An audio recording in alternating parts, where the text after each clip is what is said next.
అందరికీ నమస్కారము. యోగాలయ కార్యక్రమానికి స్వాగతం సుస్వాగతము. నేను మీ డాక్టర్ జేకే స్వప్న, యోగా థెరపిస్ట్ని. యోగాలయం కార్యక్రమంలో మనం వివిధ రకాల ఆరోగ్య సమస్యలని యోగా పద్ధతిలో లేదా యోగిక్ అప్రోచ్లో ఎలా తగ్గించుకోవచ్చు అనేది థెరపీ విధానంలో డిస్కస్ చేసుకుంటూ వస్తూ ఉన్నాము. ఇందులో భాగంగా మనము యోగాలో చెప్పబడే పంచకోశ మోడల్ లేదా ఆరోగ్యము అనారోగ్యం కలగడానికి మన శరీరంలో ఏవి దేని ద్వారా మనకి ఈ సమస్యలు అనేవి ఉత్పన్నమవుతాయి అనేది పంచకోశ మోడల్ అని 5 కోశాల గురించి మనం డిస్క్రైబ్ చేసుకుంటూ వస్తున్నాము. ఆల్రెడీ ఒక 3 ఎపిసోడ్స్ దీని మీద మనము ప్రీవియస్ ఎపిసోడ్స్ వచ్చాయి. అందులో పంచకోశాల్లో the health model of yoga అంటే పంచకోశ మోడల్ అని అంటారు. పంచ అంటే 5, కోశాలు అని అంటే అరలు అని అనుకోవచ్చు లేదా పొరలు అని అనుకోవచ్చు. ఈ పంచకోశాలు 5 అని చెప్పాము కదా. అన్నమయ కోశము, ప్రాణమయ కోశము, మనోమయ కోశము, విజ్ఞానమయ కోశము, ఆనందమయ కోశం. అన్నమయ కోశం అనేది మన కంటికి కనిపించేది. మనం తినే ఆహారం ద్వారా ఫుడ్, వాటరు వీటి ద్వారా తయారవుతుంది. చాలా ఈజీగా మన శరీరంలో ఏదైనా మనకి బాగలేదు అని అంటే ఫస్ట్ మనకి మన ఫేస్లో మన స్కిన్లో తెలిసిపోతూ ఉంటుంది. అన్నమయ కోశాన్ని మనం సరి చేసుకోవాలంటే మనం తీసుకునే ఆహారాన్ని సరి చేసుకుంటే సరిపోతుంది అన్నాము. ఆసనాలు, శుద్ధిక్రియలు చెప్పుకున్నాం. ఆ తర్వాత ఒక స్టెప్ లోపలికి వెళ్ళాము అని అనుకోండి, ప్రాణమయ కోశం. శరీరం చక్కగా నువ్వు రేడియన్స్గా, అట్రాక్టివ్గా, బ్యూటిఫుల్గా కనిపించాలంటే లోపల నుంచి ఆ బ్యూటిఫుల్నెస్ అనేది రావాలి, లోపల నుంచి ఆ బ్యూటీ అనేది రావాలి. ఆ బ్యూటీ అనేది ఎప్పుడు వస్తుందంటే మీ ప్రాణమయ కోశము సరిగ్గా ఉంటే వస్తుంది. ప్రాణమయ కోశం అంటే ఏంటి? మన శ్వాసకు సంబంధించింది. మనం తీసుకునే శ్వాస నిశ్వాసాలు కానీ కరెక్ట్గా ఉండి, మనం తీసుకునే శ్వాస ఎక్కువసేపు అంటే బ్రీతింగ్ డ్యూరేషన్ అనేది మనం పెంచగలిగితే, స్లో బ్రీతింగ్ చేయగలిగితే, డీప్ బ్రీతింగ్ చేయగలిగితే. ఎందుకు ఇవన్నీ బ్రీతింగ్ మనం చెప్తున్నాము? ప్రాణమయ కోశం అనేది ప్రాణశక్తితో ఉద్దీపనం అవుతుంది. ప్రాణశక్తి అని అంటే ఇంకేమీ లేదు, జీవశక్తి. అదే మన శ్వాస. శ్వాసను సరి చేసుకుంటూ ఉంటే తప్పకుండా మనము బయట కనిపించడమే కాదు, లోపల నుంచి కూడా మన ఫేస్లో, మన బాడీలో ఆ రేడియన్స్, ఆ వెలుగు అనేది కనిపిస్తుంది. ప్రాణమయ కోశం సరి చేసుకోవాలంటే బ్రీతింగ్స్ని మనము అంటే different types of breathing techniques మనం డిస్కస్ చేసాము. అవన్నీ కూడా కూర్చొని మెడిటేటివ్ పోజ్లో మీరు బ్రీతింగ్ చేసుకుంటూ, కొన్ని ఆసనాల్లో కూడా డీప్ బ్రీతింగ్, ఈ ప్రాణాయామాలన్నీ చేసుకుంటూ ఉంటే మనకి ప్రాణమయ కోశం శుద్ధి అవుతుంది. ఇంకొద్దిగా ఒక్క స్టెప్ లోపలికి వెళ్ళామనుకోండి, మన శరీరము, మన శ్వాసే కాదు, మన ఆలోచనలు కూడా శుద్ధి చేసుకోవాలి. అదే మన 3వ కోశము మనోమయ కోశం. మనోమయ కోశంలో మన మనస్సుని శుద్ధి చేసుకోవాలి. ఈ మనస్సును శుద్ధి చేసుకోవాలి అని అంటే వీలైనంత వరకు ఫస్ట్ మనము శ్వాస మీద కంట్రోల్ తెచ్చుకొని ఉండాలి. శ్వాస మీద కంట్రోల్ తెచ్చుకోగలిగితే ఈజీగా మనం మనస్సు మీద కంట్రోల్ తెచ్చుకోగలుగుతాం. మనస్సుని ఎందుకు కంట్రోల్ చేసుకోవాలి అని అంటే మన మనిషికి పంచేంద్రియాలు, 5 ఇంద్రియాలు ఉన్నాయి. కళ్ళు, దాని తర్వాత ముక్కు, and then ears, food, taste, touch. ఈ పంచేంద్రియాలకి హెల్ప్ చేయడానికి పంచకర్మేంద్రియాలు ఉంటాయి. అంటే కాళ్ళు, చేతులు ఇలాంటివి. ఈ పంచేంద్రియాలు, పంచకర్మేంద్రియాలు ఈ 2 కలిపితేనే మనం ఏదైనా యాక్షన్ చేయగలుగుతాము. మన మనస్సులోని ఎమోషన్స్ని కంట్రోల్ చేసుకోవాలి. ఈ ఎమోషన్స్ని కంట్రోల్ చేసుకోవాలంటే ఇందాక చెప్పినట్టు ప్రాణమయ కోశంలో బ్రీతింగ్ ప్రాక్టీసెస్ చేయాలి. ఎట్ ద సేమ్ టైం ఎక్కువసేపు మెడిటేషన్లో ఉండడానికి ట్రై చేయాలి. ఆ మెడిటేషన్లో కూడా మనము ప్రత్యాహారం చేయాలి అని అన్నాము. ప్రత్యాహారము అని అంటే చాలా సింపుల్గా, ఈజీగా చెప్పాలి అని అంటే, ఇప్పుడు మీరు రైల్వే స్టేషన్కి వెళ్ళారు. మీరు ఇక్కడి నుంచి చెన్నైకి వెళ్ళాలి అనుకున్నారు. మీరు ఒక ట్రైన్లో టికెట్ రిజర్వ్ చేసుకో ఉన్నారు, చెన్నై ఎక్స్ప్రెస్, ట్రైన్ నెంబర్ 12527 అని అనుకుందాం. మీరు రైల్వే స్టేషన్కి వెళ్ళి కూర్చునేటప్పుడు రకరకాల ట్రైన్స్ పాస్ ఆన్ అవుతూ ఉంటాయి. మీది 11:30కి ట్రైన్ అంటే మీరు హాఫ్ అన్ అవర్ 15 మినిట్స్ ముందర వెళ్ళి కూర్చోంటారు. ట్రైన్స్ వెళ్తూ ఉంటాయి. మీకు అక్కడ ఉండే స్పీకర్స్లో సౌండ్ వినిపిస్తూ ఉంటుంది. ఈ ట్రైన్, ఒక ట్రైన్ ఇలా ట్రైన్ నెంబర్ పోతుంది అనేది. మీరు అవన్నీ వింటూ అన్నిటికీ రెస్పాండ్ అవుతారా? రెస్పాండ్ అవ్వరు. ఏదైతే మీరు ఎక్కవలసిన train, for example 12527 Chennai express ఇప్పుడు రాబోతుంది అనగానే అప్పుడు మీరు రెస్పాండ్ అయ్యి ట్రైన్ వస్తుంది అని అలర్ట్ అయ్యి మీ ట్రైన్ ఎక్కాలి అని అనుకుంటారు. సో మైండ్లో రకరకాల ఆలోచనలు వస్తూ ఉంటాయి, రకరకాల ఇన్స్టెన్సెస్ మన చుట్టూ చాలా జరుగుతూ ఉంటాయి. అన్నిటినీ మనం గ్రాస్ప్ చేయకూడదు, అన్నిటినీ తీసుకొని మైండ్లో పెట్టుకోకూడదు. మనం వేటికి రెస్పాండ్ అవ్వాలి. ఇందాక మన ట్రైన్ వచ్చినప్పుడే మనం ఎక్కి వెళ్ళాలి, ఆ ట్రైన్లో ఎక్కి మన గమ్యస్థానానికి వెళ్ళాలి. సో నీ పని ఏంటి, వాట్ ఈజ్ యువర్ టార్గెట్, నువ్వు చేయాల్సిన పని ఏంటి, ఈరోజు నీ టార్గెట్ ఏంటి, లేదా నువ్వు ఈరోజు ఏం చేయాలి అని అనుకుంటున్నావు. అది ఎవరైనా, అది వర్క్ రిలేటెడే కాదు, ఇంట్లో ఉండే గృహిణి ఉండొచ్చు, బయట ఉండొచ్చు, పిల్లలు ఉండొచ్చు, ఎవరైనా వాళ్ళ రోల్లో వాళ్ళ చేసే పని మీద వాళ్ళకు కావాల్సిన వాటి మీదే ఇంట్రెస్ట్ చూపించాలి తప్ప వాటికే రెస్పాండ్ అవ్వాలి, అన్నిటికీ రెస్పాండ్ అవ్వకూడదు. నేను చాలా చిన్నగా, అంటే చాలా సింపుల్ ఎగ్జాంపుల్తో చెప్పాను. సో అన్ని ఎమోషన్స్ని, అన్ని రకాల ఎమోషన్స్ని రెస్పాండ్ అవ్వకుండా మన మంచిదేదో రెస్పాండ్ అవ్వగలగాలి. దీన్నే మైండ్ కల్చర్ అని కూడా అంటారు. ఇది మీరు ఎస్వ్యాస, బెంగళూరులో ఒక యూనివర్సిటీ ఉంది, స్వామి వివేకానంద అనుసంధాన సంస్థ. సో ఇందులో మైండ్ కల్చర్ అని ఒకే టెక్నిక్ ఉంది. సో మన మనసులో ఎలాంటి కల్చర్ అంటే ఏంటి, కలుపు మొక్కల్ని తీసేసి మంచి మొక్కల్ని ఒకటే పెంచడం. సో మన మనసులో ఉండే నెగిటివ్ థాట్స్ని ఎలా రిమూవ్ చేయాలి అనేది నేర్పిస్తారు. సో ఇది ఒక ఏమంటారు అని అంటే a type of meditation technique. So ఇప్పుడు దాకా అన్నమయ కోశము, ప్రాణమయ కోశము, మనోమయ కోశం చూసాం. ఇప్పుడు లాస్ట్ 2 చూద్దాము. 4వది విజ్ఞానమయ కోశము. పేరులో ఉంది విజ్ఞానము. విజ్ఞానము అనగానే అందరూ ఏమనుకుంటారు, విజ్ఞానము జ్ఞానము నుండి పుట్టేది. వి ప్లస్ జ్ఞాన, విజ్ఞాన. జ్ఞాన అంటే ఏంటి, నాలెడ్జ్ అని అంటారు, ఇంటలెక్ట్ అని అంటారు, విజ్డమ్ అని అంటారు. నాలెడ్జ్ అంటే ఏమీ లేదు, ఒక వ్యక్తి గురించి కానీ, ఒక వస్తువు గురించి కానీ, పరిసరాల గురించి కానీ క్షుణ్ణంగా తెలుసుకోవడాన్ని జ్ఞానం సంపాదించడం అని అంటారు. అదేమున్నా పుస్తకాలు చదివే అన్నదే జ్ఞానం కాదు, ఏదైనా మనకి జ్ఞానం అని అంటారు. జ్ఞానం is nothing but knowledge, whatever we are trying to understand or whatever we have acquired about that particular subject. విజ్ఞానము అంటే ఏంటి, స్పెషల్ నాలెడ్జ్. వి అంటే స్పెషల్, ఒక సెపరేట్గా కొద్దిగా స్పెషల్ క్వాలిటీ ఉండేదాన్ని వి అంటే. వి ప్లస్ జ్ఞానము, వి అంటే స్పెషల్ క్వాలిటీ.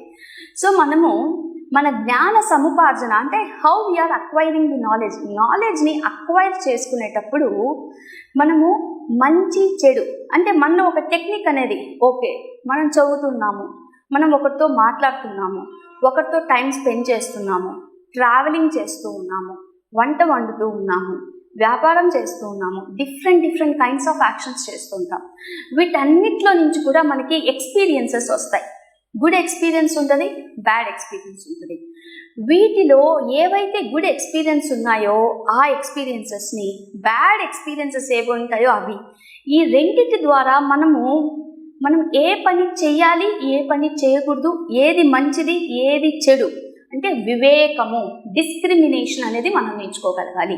అంటే ఏది మంచి ఏది చెడు ఆ డిఫరెన్సియేషన్ ఉంటుంది, దాన్ని వివేక జ్ఞానం అని అంటారు. సో ఆ స్పెషల్ నాలెడ్జ్ని మనము మన విజ్ఞానమయ కోశం అంటే ఏమీ లేదండి, మన లైఫ్లో, మన జీవితంలో మనం గడిచే ప్రతి సమయంలో కూడా ఏవైతే అనుభూతులు మనకు వస్తాయో వాటిలో మంచి చెడు మనం డిస్క్రిమినేట్ చేసుకోగలగాలి. ఇప్పుడు ఈ విజ్ఞానమయ కోశ బ్యాలెన్స్డ్గా లేదు అని అంటే ఉండే ఎనర్జీలో లేకుండా ఉంటే, ఇంబ్యాలెన్స్డ్గా ఎక్కువ వర్క్ చేయడం కానీ తక్కువ వర్క్ చేయడం కానీ జరిగింది అని అనుకోండి, వీళ్ళల్లో కొద్దిగా సైకిక్ ఎబిలిటీ అనేది వచ్చి ఉంటుంది. సైకిక్ ఎబిలిటీ అని అంటే వీళ్ళు టూ మచ్గా ఆలోచించవచ్చు, లేదా అసలు ఆలోచన రహిత్యం అంటే వీళ్ళు ఏం చేస్తున్నారో అర్థం కాదు, వీళ్ళు ఎప్పుడు ఎలా రెస్పాండ్ అవ్వాలో తెలీదు. మంచి చెడుకి మనిషి ఎలా రెస్పాండ్ అవ్వాలి, ఇతరులతో ఎలా ఉండాలి, ఏ విషయంలో అయినా ఆ డిస్క్రిమినేషన్ని తెలుసుకోలేరు. సో యూజువల్గా మానవులందరిలో కూడా చాలా వరకు 95% మానవులు అన్నమయ కోశము, ప్రాణమయ కోశము మనోమయ కోశం దాకానే అవేకన్ అయి ఉంటారు. ఈ 3 కోశాలే వీళ్ళకి ఒక రకంగా పనిచేస్తూ ఉంటాయి, అంటే ఒక లెవెల్లో. ఈ 4th లెవెల్ మనకి విజ్ఞానమయ కోశము, ఆనందమయ కోశంని అవేకన్ చేయాలన్నా, వాటిని మనము దీపం చేయాలన్నా, వాటిని ఆ లేయర్స్ని ఓపెన్ అప్ చేయాలన్నా వీళ్ళల్లో దైవశక్తి అంటే ఆధ్యాత్మికంగా మన తర్వాత, అంటే మన భూమండలమే కాదు, మన చుట్టూ కూడా కాండాంతరాలు, అంటే it's not only me cosmic universe, ఈ ప్రపంచంలో ఇంకా ప్రకృతిలో వేరే శక్తులు ఉన్నాయి, వేరే యూనివర్స్. ఈ యూనివర్స్లో మనం చాలా చిన్న వాళ్ళం. మనం we are just like a point of this entire universe. There are so many things around us. కంటికి కనిపించిన శక్తులు కూడా ఉంటాయి, వాటి గురించి తెలుసుకోవాలి. అవి తెలుసుకోవాలంటే ముందర ఈ 3 లేయర్స్ మనం సరి చేసుకోవాలి. మంచి చెడు, అంటే ఇవి తెలుసుకోవాలంటే ముందర నీకు నాలెడ్జ్ ఉండాలి కదా. ఆ నాలెడ్జ్ అనేది ఎలా తెలుసుకోవాలి, ఎట్లా మనం సంపాదించుకోవాలి, దానికి సెల్ఫ్ రిఫ్లెక్షన్ లేదా సెల్ఫ్ స్టడీ అని చెప్పారు. సో సెల్ఫ్ స్టడీ అని అంటే మనమే, అంటే సెల్ఫ్ అంటే స్వ అధ్యాయము.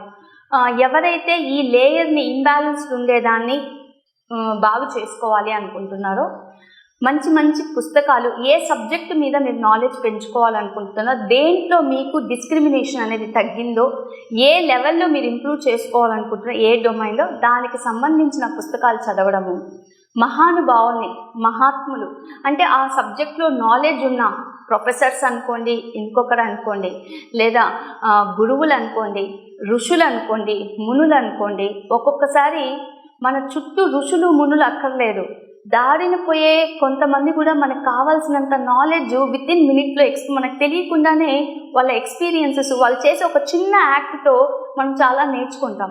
సో అలాంటి వాళ్ళ చేత, అంటే మహాత్ముల చేత, మంచి వాళ్ళ చేత, జ్ఞానుల చేత నాలెడ్జ్ని సంపాదించుకోవడం.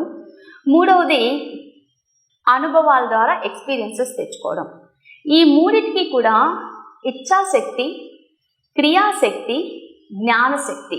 సో మన మైండ్లోని సబ్కాన్షియస్, కాన్షియస్ మైండ్ని, అన్కాన్షియస్ 3 ఉంటాయి. Conscious mind, subconscious mind, unconscious mind. So ఇచ్ఛాశక్తి, క్రియాశక్తి, జ్ఞానశక్తి అని ఉంటుంది. ఈ శక్తుల్ని మనం మేల్కొల్పగలగాలి. అలా కానీ చెయ్యగలిగితే మనుషులు ఎలా తయారవుతారంటే, ఎవరికైతే విజ్ఞానమయ కోశము యాక్టివేట్ అయి ఉంటుందో వాళ్ళని యూజువల్గా సిద్ధులు అని అంటారు. సిద్ధులు అని అంటే వాళ్ళకి టెలిపతి వస్తుంది. టెలిపతి అని అనగానే చిన్న ఎగ్జాంపుల్, ఇప్పుడు మనం చాలా చోట్ల ఊళ్ళల్లో చూస్తూ ఉంటాం. మీకు ఏదైనా ప్రాబ్లం ఉండేటప్పుడు జ్యోతిష్యుల దగ్గరికానో ఇంకో దగ్గరికానో వెళ్తూ ఉంటే మీకు వాళ్ళకి సంబంధం ఏమీ ఉండకపోవచ్చు, కానీ వాళ్ళు మీరు ఎందుకు వచ్చారో దూరం నుంచే మిమ్మల్ని చూసి చెప్పగలుగుతారు. మీ చేయి పట్టుకొని మీకుండే ప్రాబ్లం ఏదో చెప్పగలుగుతారు. అలాగే మీరు ఎంత దూరం నుంచి వచ్చారో చెప్పగలుగుతారు. అంటే ఇన్స్ట్యూషన్ ఆ ఇన్ట్యూషన్ అనేది ఆటోమేటిక్గా 6th సెన్స్ అని అంటూ ఉంటారు కొంతమంది. సో పంచేంద్రియాలు కాకుండా దీనికి మించింది 6th సెన్స్. సో మీకు ముందరే కొన్ని విషయాలు తెలుస్తూ ఉంటాయి. సో ఇవన్నీ డెవలప్ అవ్వాలి అని అంటే మెయిన్ ప్రాక్టీస్ చేయాల్సింది తపహ. సో తపస్సు అంటే ఏమిటి? మళ్ళీ తపస్సు అని అంటే తపహ అంటే burning our self. What you mean by burning? ఇక్కడ బర్నింగ్ అంటే మనల్ని మనం కాల్చుకోవడం కాదు, మన మనస్సులోని ఆలోచనల్ని బూడిద చేయడం. మనస్సులో ఆలోచన రహితంగా, బూడిద చేయడం అంటే ఆలోచనలు లేకుండా ఉండడం. ఎప్పుడైతే మైండ్ అనేది క్లియర్గా ఉంటుందో, మనసులో ఎటువంటి ఆలోచన లేకుండా ఉంటుందో, మీరు చాలా ఎనర్జీ పెట్టి ఆలోచనలన్నీ తిరుగుతూ ఉంటాయి. ఆ ఆలోచనలన్నీ స్టాప్ చేయగలిగితే మీకు ముందర ఏం జరగబోతుందో ఆటోమేటిక్గా తెలుస్తుంది. సో దీన్ని సంపాదించుకోవాలి, లేదా ఈ విజ్ఞానమయ కోశాన్ని మనం యాక్టివేట్ చేసుకోవాలి అని అంటే పతంజలి గారు క్రియాయోగని ప్రాక్టీస్ చేయమని చెప్పారు. తపస్వ అధ్యాయ ఈశ్వర ప్రణిధానీన క్రియాయోగ అని చెప్పారు. తపస్సు చేయగలగాలి.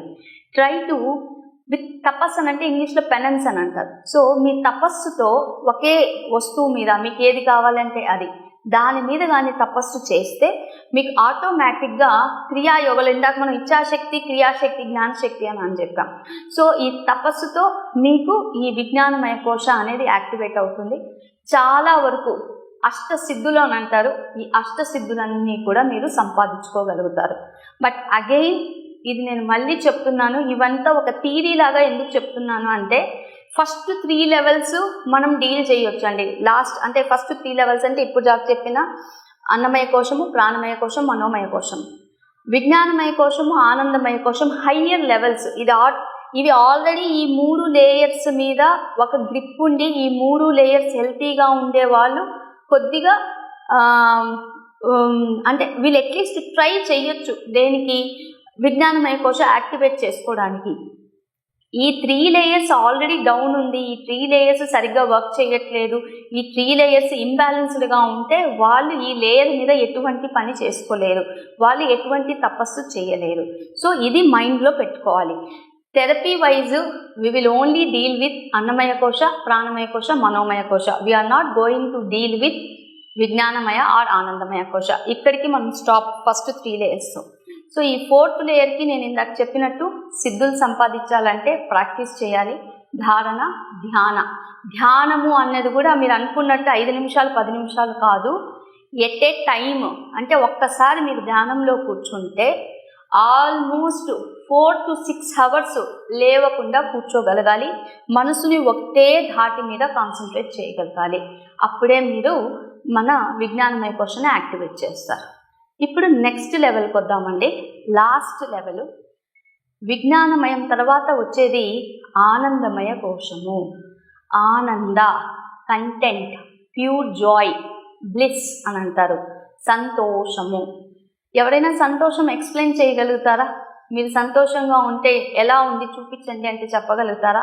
చెప్పలేరు. సంతోషం అనేది ఒక అనుభూతి, బాధలో ఉండడం అది కూడా ఒక అనుభూతి. సో ఈ సంతోషము ఆనందమయ కోశంకి మనం వెళ్ళాలి అని అంటే 4వ విజ్ఞానమయ కోశాన్ని మనము దాటి బయటికి రాగలగాలి. ఎప్పుడైతే సిద్ధులు అన్నీ అంటే సిద్ధాస్ మనం ప్రాక్టీస్ చేసి తపస్సు చేసి ధ్యానం దాకా వెళ్ళగలుగుతారో, ధ్యానంలో ఎక్కువసేపు కూర్చోగలుగుతారో, ఫర్ ఎగ్జాంపుల్ 8 hours అన్నాం, కొంతమంది నెల రోజులు కూడా అలాగే ధ్యానంలో కూర్చుండిపోతారు. మీరు గమనించుంటారు, పెద్ద పెద్ద మహానుభావులు మంత్స్ టుగెదర్ మెడిటేషన్లో ఉంటారు. అలా మంత్స్ టుగెదర్ నుంచి ఇయర్స్, సంవత్సరాల తరబడి ధ్యానంలో అలానే కూర్చోగలిగితే వాళ్ళు సమాధి స్టేట్కి రీచ్ అవ్వగలుగుతారు. అండ్ సమాధి స్టేట్ ఎక్స్పీరియన్స్ చేసిన వాళ్ళు ఎవరైనా ఉన్నారా చూపించండి అంటే నేను చూపించలేను. సమాధి అని అంటే సమ ఆది, మీరు ఎక్కడి నుంచి పుట్టారో అక్కడికి వెళ్ళిపోవడము. అంటే మన ఆత్మ పరమాత్మ, మనిషి చనిపోతాడు కానీ ఆత్మ మాత్రం అలానే ఉంటుంది. ఆత్మని పరమాత్మని కలయిక, లేదా ఆత్మ ఎక్కడి నుంచి వచ్చిందో some energy, a light, again it goes and merges with the supreme. So దైవత్వంలో ఎక్కడైతే కలుస్తుందో వాళ్ళని సమాధి అని అంటారు. సో కొంతమంది సమాధులు మీరు ఆల్రెడీ గమనించుంటారు మహానుభావులది. సో సమాధి స్థితిలోకి వెళ్ళిన వాళ్ళు వాళ్ళ ఎక్స్పీరియన్సెస్ ఎలా ఉంటాయో ఇప్పటిదాకా ఎక్కడా కూడా ఎక్స్పెరిమెంట్గా ఏమీ జరగలేదు. దీని గురించి ఎవరైనా సమాధిలో వెళ్తే ఇలా ఉంటుంది అని ఎవరైనా చెప్పారు అని అంటే అది నమ్మాల్సిన విషయం కాదు. ఇది మీ విచక్షణకే వదులుతున్నాను. నాకు కూడా దీని గురించి అంతగా అవగాహన లేదు. సో సమాధి అని అనగానే యూజువలీ ఏమంటారు అని అంటే వన్స్ వీ రీచ్ టు సమాధి స్టేట్, ఒక్కసారి సమాధి స్టేట్లోకి మనం వెళ్ళాక మనకి ప్రపంచమంతా ఒకటేలా కనిపిస్తుంది, అందరూ ఒకటేలానే ఉంటారు, మనకి ఎటువంటి బాధ సుఖము అనేది ఉండదు. సో ఈ సమాధి స్టేట్కి వెళ్ళాలి అని అంటే మీరు ఫస్ట్ ఈ 4 లేయర్స్ మనం చెప్పుకున్నాం కదా, అన్నమయ కోశము, ప్రాణమయ కోశము, మనోమయ కోశము, వీటన్నిటిని ఒక్కొక్క పొర ఓపెన్ చేసుకుంటూ, అంటే రోజా పువ్వు ఒక మొగ్గ ఉందనుకోండి, ఈ రోజా పువ్వు మొగ్గ లోపల కింద మీకు దాని యొక్క సీడ్ పోలెన్ గ్రెయిన్ కనిపిస్తుంది. సో అన్నమయ కోశం బాగా చేసుకున్నారనుకోండి, అది బయటికి తీసేస్తాం. You are shedding the first layer, పైన పొరను తీసేసారు, అన్నమయ కోశం బాగా అయిపోయింది. ఇప్పుడు మీరు ఏ లెవెల్లో ఉన్నారు అని అంటే మీరు ఫిజికల్గా దేని గురించి ఆలోచించట్లా, శ్వాస గురించి ఆలోచిస్తున్నారు. సో సెకండ్ లేయర్ కూడా హెల్తీగా తయారు చేసుకున్నారు, బాగా హెల్తీగా అయిపోయింది. సో శ్వాసని కూడా దాటేశారు మీరు. అంటే ఒక్కసారిగా మీరు శ్వాస తీసుకోవడానికి కూర్చుంటే 3 minutes ఇన్హేల్ చేయగలుగుతున్నారు, 3 minutes exhale. Just for an example చెప్తున్నాను. ఆ పొర కూడా హెల్తీగా అయిపోయింది, you just shedded it away. Now you are going for the third layer, మనోమయ కోశ. ఎమోషన్స్ మొత్తాన్ని కంట్రోల్ చేసుకున్నారు. ఎవరితో ఎలా మాట్లాడాలి, దేనికి రెస్పాండ్ అవ్వాలి, దేనికి రెస్పాండ్ అవ్వకూడదు, భవబాంధవ్యాలు అన్నీ కూడా తెంచుకున్నారు. మూడవ ఒక పొర కూడా బయటకు వచ్చేసింది. ఇంకో 2 పొరల లోపల మీరున్నారు. 4వ పొర విజ్ఞానమయ కోశం. విజ్ఞానము, విచక్షణ, వివేకము ఇవన్నీ కూడా మీకు అర్థమవుతూ ఉంది. మీకు ఎవరు ఏం చేస్తున్నారు, ఎందుకు చేస్తున్నారు, వాళ్ళ కర్మ ఎలా అనుభవిస్తారు, ఇవన్నీ కూడా మీరు ముందరే చూడగలుగుతున్నారు. సో 4వ పొర కూడా వచ్చేసింది. లాస్ట్ ఇంకొక పొర ఉంది. ఈ పొర కానీ ఓపెన్ అయిపోతే మనిషి ఎవరైతే ఇక్కడ ఉన్నారో పరమాత్మలో కలిసిపోతారు. సో ఈ 5 layers one after the other, ఒకటి తర్వాత ఈ పొరల్ని ఓపెన్ చేయడము అని అంటే మనము ఇల్నెస్ నుంచి వెల్నెస్లోకి వెళ్ళడం అని అంటారు. ఇల్నెస్ అంటే ఫస్ట్ అన్నమయ కోశం గురించి ఎవరికీ తెలియదు. అంటే మీకు ఆరోగ్యం సరిగ్గా లేదు, ఆరోగ్యపరచుకోవాలని చెప్పి మీరు థెరపీ స్టార్ట్ చేశారు, ఫిజికల్గా ఫిట్ అయిపోయారు. స్లోగా మీరు ఫిజికల్ ఫిట్నెస్ నుంచి ఎమోషనల్ ఫిట్నెస్కి వెళ్ళారు, మెంటల్ ఫిట్నెస్కి వెళ్ళారు, ఒక మంచి స్టేట్లోకి వచ్చారు. ఆ తర్వాత నాలెడ్జ్ అనేది పెంచుకున్నారు. ఒక్కొక్కటి మీరు ఏం చేస్తున్నారు, మీ టార్గెట్ దగ్గరికి వెళ్తూ ఉన్నారు, ఆధ్యాత్మికంగా ముందుకు పోతూ ఉన్నారు. సో ఈ 5 layers of existence, 5 layers of from illness to వెల్నెస్లో 4 లేయర్స్లో ఫస్ట్ 3 లేయర్స్ మాత్రమే మనం థెరపీ అనేది చూడగలుగుతాము. లాస్ట్ 2 లేయర్స్కి థెరపీ అనే విధంగా ఎక్కడా కూడా ఎటువంటి అవి డిస్కస్ చేయలేదు. ఓన్లీ మనకి మైండ్ కల్చర్ అని ఉంది, మనసులోని ఆలోచనలు. ఇవి కాకుండా మామూలుగా మనకి భజనలు, కీర్తనలు ఇవన్నీ ఉంటాయండి. ఇవన్నీ కూడా ఆ 4th లేయర్ నుంచి 5th లేయర్కి వెళ్ళడానికి హెల్ప్ చేసే ఒక మార్గం. అవి మన థెరపీలోకి ఇక్కడిలోకి రావు, అంటే మనం డీల్ చేయం. సో ఈరోజు మనము మన 4వ కోశము విజ్ఞానమయ కోశము, 5వది ఆనందమయ కోశము, యోగా థెరపీ వీటిని ఎలా డీల్ చేయొచ్చు అనేది మనం డిస్కస్ చేశాము. ఈ రోజుటి కార్యక్రమం ఇంతటితో సమాప్తము. మీకు ఎటువంటి ఇష్యూస్ ఉన్నా నేను హెల్త్ మోడల్, పంచకోశ మోడల్ డిస్క్రైబ్ చేశాను. దీనితో సంబంధం లేకుండా మీకు ఎటువంటి యోగా ప్రాబ్లం ఉన్నా, ఎటువంటి హెల్త్ ప్రాబ్లం ఉన్నా మీరు ఒక్కసారి వచ్చి కన్సల్ట్ చేస్తే అది ఏ లేయర్లో ఉంది, దేనికి సంబంధించింది, దానికి ఏ ప్రాక్టీసెస్ చేస్తే బాగుంటుందో ఒక్కసారి మనం డిస్కస్ చేస్తే కన్సల్టేషన్తో అప్పుడు మీకు స్పెసిఫిక్ ప్రాక్టీసెస్ అనేవి నేను మీకు రెఫర్ చేయగలుగుతాను. అందరికీ ఒకే ప్రాక్టీస్ ఒక్కొక్కసారి వర్క్ చేయదు. సో మన ఇన్స్టిట్యూట్ యోగాలయం ఆర్టీసీ బస్టాండ్ దగ్గర నెల్లూరులో ఉంది. మన ఫోన్ నంబర్ 9246434586. యోగాలయం nellore@gmail.comకి మీరు ఆన్లైన్ కన్సల్టేషన్కి మీరు మెయిల్ పంపించవచ్చు, లేదా వాట్సాప్ చేయండి. ఫేస్బుక్, ఇన్స్టాగ్రామ్లో మన పేజెస్ ఉన్నాయి, ఫాలో అవుతూ ఉండండి. అప్పటిదాకా నేను సెలవు తీసుకుంటూ doctor JK Swapna, me yoga therapist. Thank you.